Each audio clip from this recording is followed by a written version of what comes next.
నేను జెండా ఆవిష్కరణ అయిన తర్వాత అందరూ పూలు పడ్డప్పుడు సెల్యూట్ అంటే సెల్యూట్ చెప్పాలి, ఆర్డర్ అంటే ఆర్డర్ చెప్పాలి. తర్వాత స్లోగన్స్ ఇస్తామా, స్లోగన్స్ అనుకున్నాక అందరూ స్లోగన్స్ ఇవ్వాల్సింది గారు జెండా ఆవిష్కరణ చేయాల్సింది. అంటే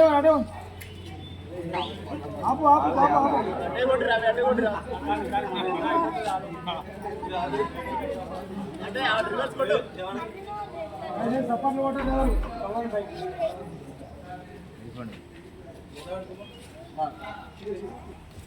సెల్యూట్ ఆర్డర్ సెల్యూట్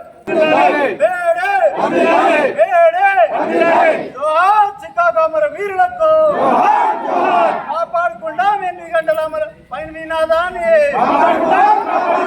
కాపాడుకుందాం చికాగో అమర వీరుల ఆశయాలను కాపాడుకుందాం చికాగో అమర వీరుల ఆశయాలను రద్దు చేయాలి 4 లేబర్ కోడ్ల వెంటనే రద్దు చేయాలి 4 లేబర్ కోడ్ల వెంటనే రద్దు చేయాలి 4 లేబర్ కోడ్ల వెంటనే కార్మికుల ఐక్యత. అందరికి ధన్యవాదాలు. అందరూ కరీంనగర్ జిల్లాలో మేడే ఉత్సవాలు చాలా ఘనంగా నిర్వహించుకోవడం జరిగింది. ఈ మేడే ప్రధానంగా 8 గంటల పని విధానం ఏదైతే ఉందో కేంద్రంలో ఉన్న బీజేపీ ప్రభుత్వం లేబర్ కోడ్ల ద్వారా తొలగించడం జరిగింది. ఈ 8 గంటల పని విధానం చికాగో అమరవీరుల ఆశయాల స్ఫూర్తితోటి మే 20 తారీఖు నాడు దేశవ్యాప్త సార్వత్రిక సమ్మె నిర్వహిస్తూ ఉన్నాం. 20 తారీఖు నాడు 4 లేబర్ కోడ్లు కార్మికుల హక్కులను హరించే లేబర్ కోడ్లను రద్దు చేయాలనే డిమాండ్ తోటి ఈ మేడే స్ఫూర్తితోటి 20 తారీఖు నాడు దేశవ్యాప్త సార్వత్రిక సమ్మె చేయాలని దేశవ్యాప్తంగా 12 కార్మిక సంఘాలు నిర్ణయం చేసినాయి. కరీంనగర్ జిల్లాలో ఆ విధంగా ప్రయత్నాలు జరుగుతున్నాయి. దాదాపు 1,00,000 మంది కార్మిక వర్గం నరేంద్ర మోడీ ప్రభుత్వం పైన, కార్మిక వ్యతిరేక విధానాలపైన, కార్మిక చట్టాలను రక్షించుకోవాలని, లేబర్ కోడ్లను రద్దు చేయాలని తదితర డిమాండ్లతోటి ఈ మేడే కార్యక్రమాలు నిర్వహిస్తూ ఉన్నాం. కేంద్రంలోని బీజేపీ ప్రభుత్వం కార్మిక వ్యతిరేకంగా పనిచేస్తూ ఉన్నది. ప్రభుత్వ రంగ సంస్థలను నేషనల్ మానిటైజేషన్ పైప్లైన్ విధానం ద్వారా మొత్తం అమ్ముకున్న పరిస్థితి ఉంది. ఉద్యోగ చట్టాలకు సంబంధించిన అనేక విషయాలు ఉన్నాయి. అట్లాగే రైతాంగం, ప్రజానీకం మొత్తం కార్పొరేట్ సంస్థలకు ఊడిగం చేసే విధంగా కేంద్ర ప్రభుత్వం ఉంది. ఈ విధానాలను వెంటనే ఈ మేడే సందర్భంగా వెనక్కి తీసుకోవాలి. లేకపోతే 20 తారీఖు నాడు దేశవ్యాప్తంగా కార్మిక వర్గ శక్తి ఏందో నిరూపిస్తాం. ఇప్పటికి కూడా లేబర్ కోడ్లు వెనుకకు తీసుకపోతే వచ్చే సంవత్సరం వరకు కూడా నువ్వు గద్దె దిగేదానికి సిద్ధంగా ఉండాలి. అప్పటి వరకు కూడా కార్మిక వర్గం నీ వెంట ఉంటుందని ప్రభుత్వాన్ని హెచ్చరిస్తున్నా. సిఐటియు జిల్లా కార్యదర్శి, కరీంనగర్.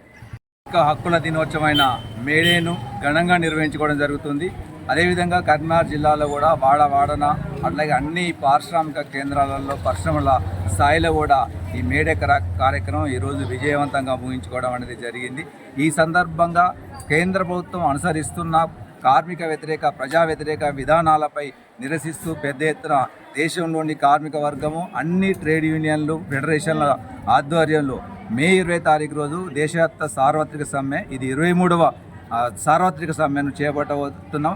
ఈ సమ్మె యొక్క ప్రధానమైన డిమాండ్ ఏదైతే ఉందో, కేంద్ర ప్రభుత్వం 29 కార్మిక చట్టాలను కుదిస్తూ 4 కోడులుగా తీసుకొచ్చారు. ఈ 4 కోడులుగా క్రమంలో ఆ చట్టాలలో కార్మికులకు అనుకూలంగా ఉన్న కొన్ని సెక్షన్లను సవరణలు చేస్తూ యజమాన్యాలకు అనుకూలంగా చేపట్టడం అనేది జరిగింది. ఇటువంటి చర్యలకు నిరసనగా ఆ రోజు సార్వత్రిక సమ్మె జరుగుతుంది. ఇప్పటికే కోడ్లకు సంబంధించింది కోవిడ్ టైంలో 2020 కోవిడ్ టైంలో దీన్ని చట్టం తీసుకొచ్చారు. కానీ 20లో చట్టం తీసుకొచ్చిన గత 5 సంవత్సరాల నుంచి కూడా ఆ కోడ్లను అమలు చేయకపోయారు. ఇది దేశవ్యాప్తంగా ఆ కోడ్లకు వ్యతిరేకంగా కార్మికోద్యమం నుంచి ఎదురవుతున్న ప్రతిఘటనే. కానీ అదే సందర్భంలో వాటిని ఎట్లయినా కూడా అమలు చేయాలని చెప్పి కేంద్ర ప్రభుత్వం కృతనిశ్చయంతో ఉంది. మొన్న ఏప్రిల్ 1 నుంచి అమలు చేయాలి, దానికి రూల్స్ ఇచ్చేయాలని చెప్పి అనుకున్నారు. అట్లాగే వివిధ రాష్ట్రాల్లోని రాష్ట్ర ప్రభుత్వాలు కూడా, ఇంక్లూడింగ్ కాంగ్రెస్ అధికారంలో ఉన్న తెలంగాణ రాష్ట్రంతో సహా దీన్ని అమలు చేయాలని చెప్పి చూస్తున్నారు. కర్ణాటక రాష్ట్రంలో లాంటి చోట్ల కూడా దీన్ని అమలు చేయాలని చెప్పి చూస్తున్నారు. వీటి వ్యతిరేకంగా కార్మిక వర్గం ఐక్యంగా పోరాడడం మాత్రమే ఏకైక మార్గం.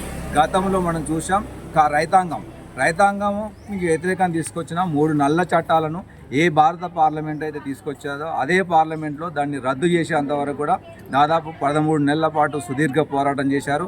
ఆ కిసాన్లు చేసిన పోరాట స్ఫూర్తితోటి కార్మిక వర్గం కూడా నిరవధిక సమ్మె కూడా సిద్ధమవుతున్నారు. దేశవ్యాప్తంగా నిరవధిక సమ్మె కూడా దీన్ని వెనుక తీసుకోకపోతే అటువంటి పోరాటానికి సన్నద్ధంగా ఈరోజు మేడే సందర్భం కూడా కార్మిక వర్గాన్ని కూడా పిలుపునిస్తున్నాం. మేడేను జయప్రదం చేసిన కార్మిక వర్గానికి మరొకసారి సిఐటి జిల్లా కమిటీ తరఫున విప్లవ జయజయం తెలియజేస్తాం.